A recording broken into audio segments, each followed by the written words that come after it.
폐지 수집으로 생계를 이어가고 있는 어르신들의 사정과 실태, HCN 뉴스와이드에서 수차례 전해드린 적이 있는데요. 서울시에서 폐지 수거 어르신을 위한 지원책을 따로 내놨습니다. 어떤 내용들이 있는지 오늘 이슈 브리핑에서 정주영 기자와 함께 살펴보겠습니다. 안녕하십니까? 네, 안녕하세요. 네, 지난해 말 보건복지부가 폐지 수집 어르신에 대한 실태 조사를 했습니다. 또 지자체에서도 폐지 수집 어르신들의 실태를 파악하고 지원책 마련에 나섰는데요.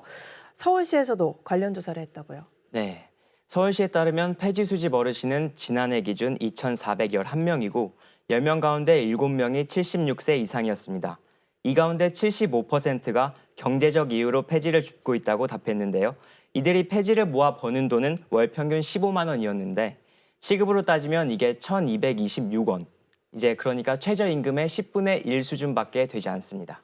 예, 그렇군요. 또 액수가 노령연금을 받는다고 해도 조금 실질적으로 생활하기에 빠듯한 금액인 것 같은데 그렇다면 서울시가 이번에 조사를 바탕으로 내놓은 지원 방안 어떤 것들이 있을까요? 예, 제가 앞서 말씀드린 것처럼 이제 대다수가 경제적인 이유로 폐지를 줍고 있는데요. 네, 그런 만큼 무엇보다 소득 보장에 중점을 두고 있습니다. 네. 이제 폐지 수집으로는 월 평균 15만 원을 받는데 네. 이에 비해 공익형 노인 일자리 사업 참여자는 한 달에 열흘, 그리고 하루 평균 3시간을 일하고 29만 원을 받습니다. 서울시는 이처럼 폐지 수집보다 강도는 낮고 안정적인 공공 일자리를 지난해보다 13,000여 개 늘려 폐지 수집 어르신에게 연계할 계획입니다. 또 폐지 수집을 계속하길 원할 경우에는 노인 일자리 가운데 하나인 폐지 수집 일자리 사업단, 이것과 연계해 판매 수익에 보조금을 더해서 이제 이런 경우에는 기존보다 2배 많은 30만 원, 그리고 최대 38만 원까지 이제 수입을 얻게 되는 거죠. 네, 이렇게 소득 외에 다른 지원 방안도 있을까요? 네, 이제 폐지 수집 어르신은 고령이 많은데요. 네. 건강상의 이유로 이제 일을 못하는 경우 긴급 복지 대상으로 선정해 생계비는 최대 71만 원, 그리고 의료비와 주거비는 100만 원까지 지급됩니다.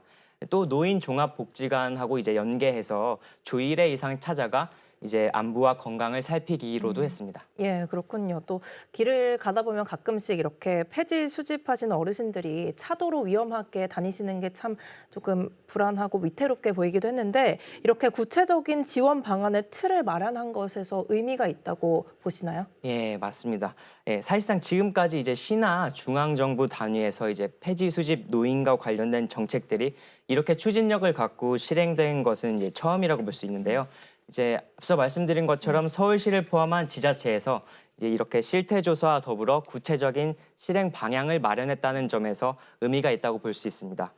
다만 이제 시작 단계이기 때문에 앞으로 공익형 일자리로 어르신들이 얼마나 유도될지 지켜봐야 할 것 같고 또 폐지 수집을 계속하는 어르신들이 최대한 수혜를 볼 수 있도록 하는 것이 관건이 될 것으로 보입니다. 네. 중앙정부 차원에서 지금 뭔가 이렇게 그 틀을 만들었고 그 틀을 이제 그대로 이제 시에서 적용한 것 같은데 저는 이것만으로도 좀 의미 있는 그런 게 아닌가라는 생각이 들고요. 준비되고 계획된 이러한 구체적인 그 틀이 잘 이루어질 수 있도록 작동이 잘 되도록 하는 게 중요하지 않을까. 네, 의미 있는 시작인 만큼 지속적인 관심을 통해서 폐지 수집 어르신들의 노동 환경 개선이 이루어지길 기대해 보겠습니다. 오늘 정주영 기자와 함께했습니다. 고맙습니다. 좋습니다.